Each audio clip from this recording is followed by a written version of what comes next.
If people were caught off guard and were not ready for this most recent string of events, what makes anyone think that they're going to be ready for a lights out situation that would truly dwarf the situation that we see now? As it's been warned, if the lights were to go out in this country, they have said that it could wipe out 90% of the population. And of course, all eyes right now on the situation at hand, with lockdowns in full swing and people on the move. Now, the one thing people have is power, which keeps their daily lives going. Even if they're sitting at home, they have the internet to get on. They have TVs, radios, all the household appliances, anything and everything that you can think of in daily life that is powered by energy could be wiped out in an EMP blast if it was done correctly. Now, the reason that I've warned about this for so many years is because this seemed to be that one event that could really end everything. You're talking about the lights out situation. And I've always cited North Korea's Shining Star satellites. There's 2 of them that are up there. We had an EMP commission. They dismantled it. The last warning that our EMP commission gave before they got dismantled and defunded was that North Korea's Shining Star satellites could be EMPs. It's not coming from me. That's coming from them. Maybe some people forgot, but they're still up there and they're still going around the planet. You can go to Satellite Tracker and you can track them. And I find it crazy that Harvard just stated that they're confirming that Iran has a satellite up in space after the Pentagon just said that they didn't. The same Pentagon that said that they were not worried about the North Korea satellite neither, that it was tumbling after they launched it. It wasn't tumbling. It's still up there. So you want to talk about events here that could cripple Canada, the United States, Mexico, and affect lives in the world worse than this? Imagine cars not starting, AC out in the middle of this scorching summer, everything out, all the ventilators, all the hospital equipment. Those that had backup generators would be lucky. They wouldn't last long. All those areas would get targeted as we've seen in simulations. And I'm hoping that people have been paying attention, because this one has yet to be played. And when it is played, it will be the game changer. It could bring all the cards down, all the dominoes, all at once. Economies, money, everything. Lights out. This is the book of Amos, chapter 5, verse 18. Woe unto you that desire the day of the Lord. To what end is it for you? The day of the Lord is darkness and not light. As if a man did flee from a lion and a bear met him, or went into the house and leaned his hand on the wall and a serpent bit him. Shall not the day of the Lord be darkness and not light, even very dark and no brightness in it? Full scale. And it would just add credence to this whole thing right now being much of a beta, as we've seen and as we've discussed. So I'm going to break this down further over here on the live streams. Make sure to join. All right, man. As always, all honor, glory, and praises to Yahweh Bashem Yahushai. This is the brother Marshall Pot, back again with another lesson through the Spirit. I'd like to give double honors to the elders and apostles as always.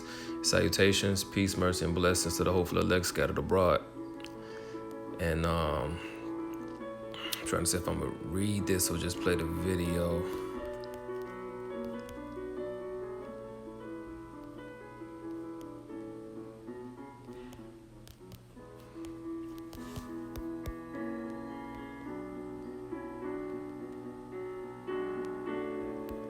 All right, this came out a couple years ago. It was published by Ole Smith, May 27, 2017.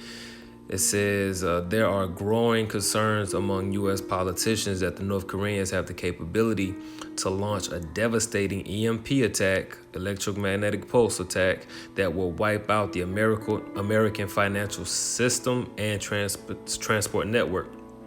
I'll play the video.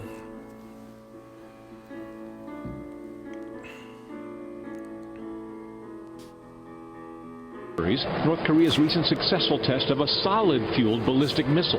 The solid fuel needs less preparation, meaning less warning time for those targeted. In addition, North Korea also has at least 2 observation satellites that orbit over the U.S. at an altitude ideal for an EMP attack. For years, Congress has struggled with many bills designed to harden the nation's electric grid against an EMP attack, but none have made it out of committee. Special interests often intervene, fearful of the cost of upgrades when the effects of an EMP attack are still being disputed. Brent? Doug, thank you.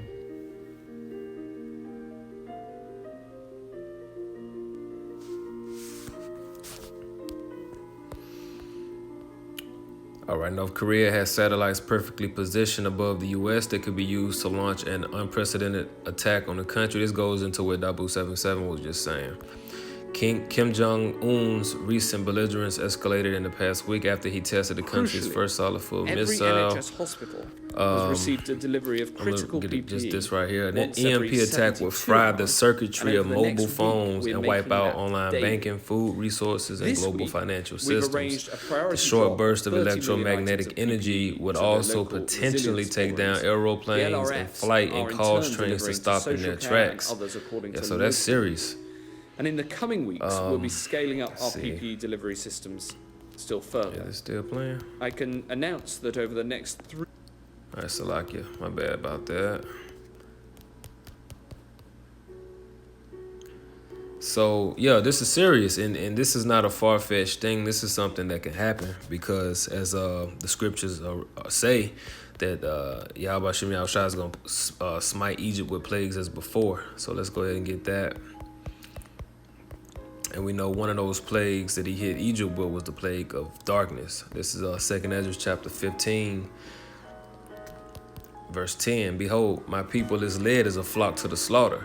I will not suffer them now to dwell in the land of Egypt, but I will bring them with a mighty hand and a stretched out arm, and smite Egypt with plagues as before. And Salakia, and I will destroy all the land thereof. Egypt shall mourn, and the foundation of it shall be smitten with the plague and punishment that God shall bring upon it. And, darkness, that's one hell of a plague because it's going into the video as it was saying, food, your food, whatever you got in your fridge, within a short supply of time, that's going to go bad. You can't see anything. These demons are going to manifest. People are gonna lose it. All out hell can break loose. And then, what's the guy's name? I think it was John Rockefeller or John Goldberg, David Goldberg. One of those guys, before he died, the video came out that he said that, these elites, they have something called Project, I believe, or Project or Operation Zypher, which they plan to, under the disguise of darkness, they plan on going and basically snatching up,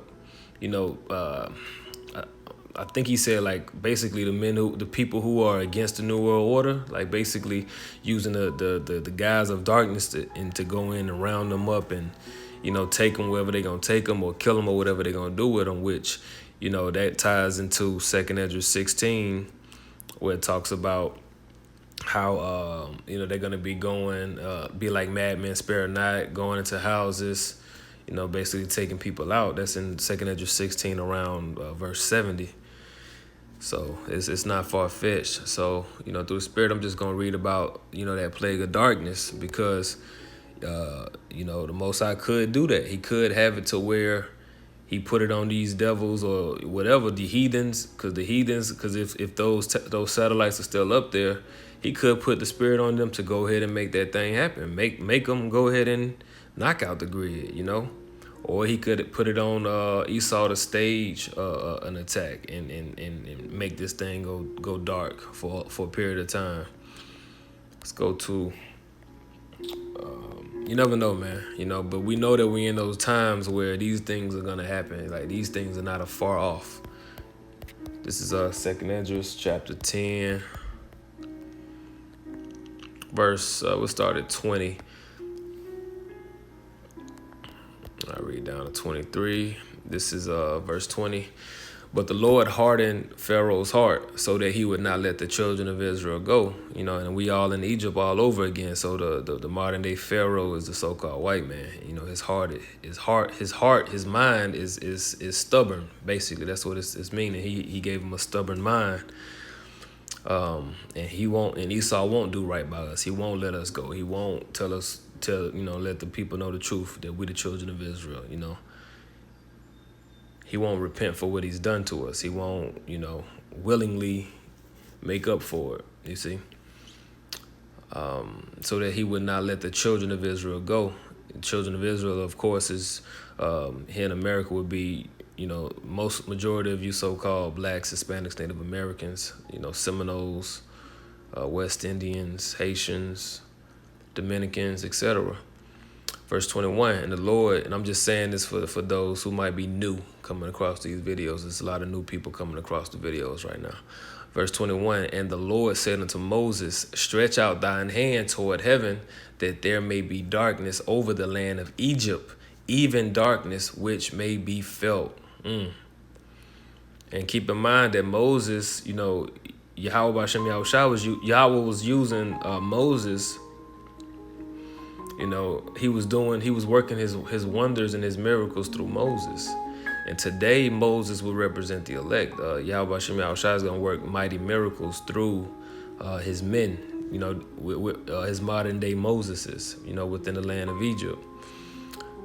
All right, verse 22, and Moses stretched forth his hand toward heaven, and there was a thick darkness in all the land of Egypt 3 days. They saw not one another, neither rose any from his place for 3 days. But all the children of Israel had light in their dwellings. Yahweh Shem Yahushua looked out for us. He kept us, he had us lit while everybody else was, bugging out in the dark. And they was being plagued with those apparitions. And I'm going to go ahead and, through the Spirit, I'm going to go ahead and read that whole account. I'm going to read that whole chapter. That's in the book of Wisdom of Solomon. Chapter 17. So yeah, I'm gonna read this whole chapter because this goes into it. Because when that plague do hit America, man, and this thing go lights out, it's a wrap, man. There's gonna be some shit out here, man. And we want to be protected. We want to be covered in that time, and we don't want to be going through these apparitions. And through the Spirit, I need to go watch. What's the brother name? I don't know his name, but his channel is GMS The Kingdoms of, or is it the Mysteries of the Kingdom, the trilogy? He just did a video about the apparitions, and I just saw a quick clip in the video. You had some pretty strange stuff, man. You know what I'm saying? With people looking in the mirror, and then their reflections were doing things that they weren't doing. So through the Spirit, I'm gonna go look at that probably when I get done with this video. But this is Wisdom of Solomon, chapter 17, verse 1. For great are thy judgments and cannot be expressed. Therefore unnatural souls have erred. For when unrighteous man thought to oppress the holy nation, they being shut up in their houses, this is going into it. That account in Exodus chapter 10, verse 20 that we just read, Salakia. They being shut up in their houses, the prisoners of darkness, and fettered with the bonds of a long night, laid there exiled from the eternal providence. For while they supposed to lie hid in their secret sins, they were scattered under a dark veil of forgetfulness, being horribly astonished and troubled with strange apparitions. Let's look at that word, astonished.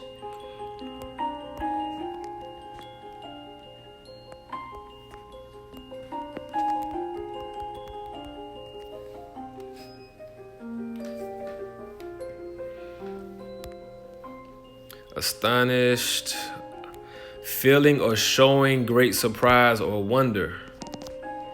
All right, so being horribly astonished. So they were seeing wonders, horrible wonders, right? And troubled with strange apparitions. Let's look at that word, apparitions. Apparition, an unusual or unexpected sight. A ghostly figure. For For neither might the corner that held them keep them from fear, but noises as of waters falling down sounded about them, and sad visions appeared unto them with heavy countenances. No power of the fire might give them light, neither could the bright flames of the stars endure to lighten that horrible night. So they was in darkness. Like there was no type of ounce of light for them folks, man. Only there appeared unto them a fire kindled of itself, very dreadful. For being much terrified, they thought the things which they saw to be worse than the sight they saw not. Salakia. As for the illusions of the art magic, they were put down, and their vaulting in wisdom was reproved with disgrace. For they that promised to drive away terrors and troubles from a sick soul were sick themselves of fear, worthy to be laughed at. Man, them folks was scared to death, man. I can only imagine it, man. They was in there bugging the hell out, man.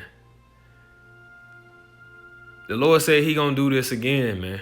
He gonna do this again. How much more to America, man? America is way more wicked than ancient Egypt was, man. How much more is the Lord gonna plague these people with these type of things, man, or worse?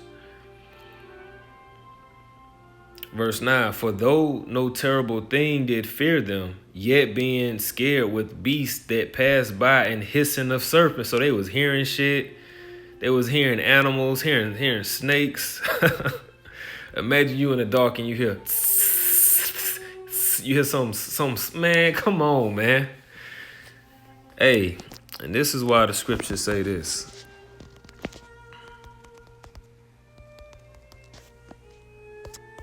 This is 2 Corinthians chapter 5, verse 11. Knowing therefore the terror of the Lord, we persuade men. All right? Knowing that Yahweh Shem Yahushua can get down like this, you know, this is what we do. This is what we use to persuade men to repentance, man.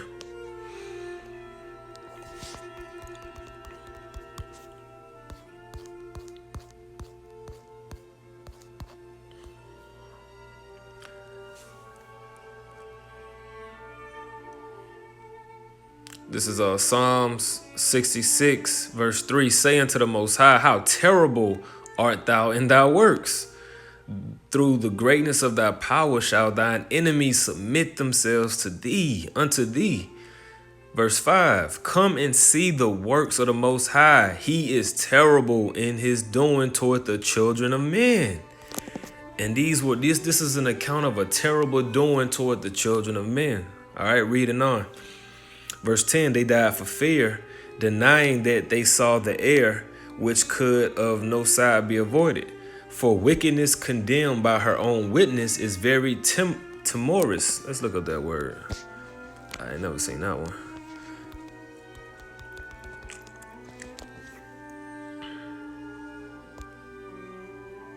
Timorous.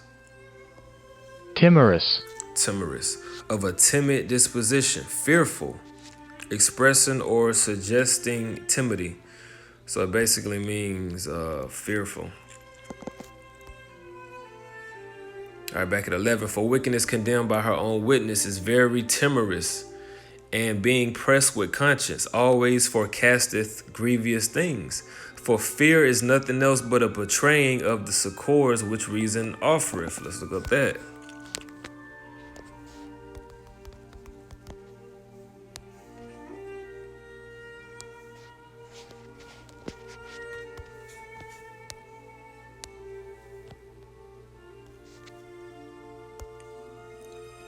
Relief.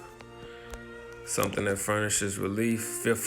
So verse 12, for fear is nothing else but a betraying of the succors or the relief which reason offereth, and the expectation from within being less, counteth the ignorance more than the cause which bringeth the torment.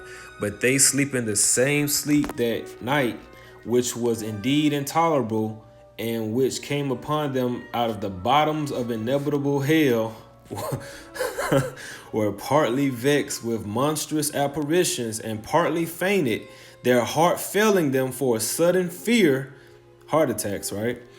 And not looked for came upon them. So then whatsoever there fell down was straightly kept, shut up in a prison without iron bars. For whether, and see what they was going through, that was hell, man. This is another example of how hell is not a place you go when you die. You know, hell is on earth, man. Heaven and hell is on earth, man. These are just conditions. These are just states of existence, state of being. You know, those Egyptians, man, them Hamites, the Lord put them in hell, man. They was in hell. You know what I mean? And I bet you it wasn't even that long. Well, what they say, 3 days? I bet that shit felt like an eternity. Where we at? Verse 15, verse 16. So then whosoever there fell down was straightly kept, shut up in a prison without iron bars. For whether he were husbandman or shepherd or laborer in the field, he was overtaken and endured that necessity, which could not be avoided. For they were all bound with one chain of darkness. Whether it were a whistling wind or a melodious noise of birds among the spreading branches, or a pleasing fall of water running violently, or a terrible sound of stones cast down, or a running that could not be seen of skipping beasts, or a roaring voice of most savage wild beasts, or a rebounding echo from the hollow mountains, these things made them to swoon for fear. Verse 20. For the whole world shined with clear light, and none were hindered in their labor. And this is the last verse, verse 21. Over them only was spread a heavy night, an image of that darkness, which should afterward receive them. But yet were they unto themselves more grievous than the darkness. So Yahweh Shem Yahushua can make it to where, you know, he made it to where only them where they was at was plagued with that darkness, man. That shows you the power of the Lord, man. That shows you the power, man. And what does it say in Romans? In what that was, Romans chapter 9, verse 17. For the scripture saith unto Pharaoh, even this same purpose have I raised thee up, that I might show my power in thee, and that my name might be declared throughout the earth. You see, so Yahweh Shem Yahushua had Pharaoh doing what he was doing to the Israelites, you know, basically telling Moses, no, I will not let them go, just so Yahweh Shem Yahushua can be justified in showing his power, man, so that his name can be declared throughout the earth. And what we just read, that was a part of that whole process, man. That was a part of our history back then, man. So here we are, you know, fast forward, we in Egypt again, and we with the modern day Pharaoh. Yahweh Shem Yahushua is going to bring plagues again, and he's going to do even greater works to magnify his name throughout the whole earth again, man. So call out Yahweh Shem Yahushua, Bashem Makakodash. Lord willing, this was edifying, and until next time I say shalom.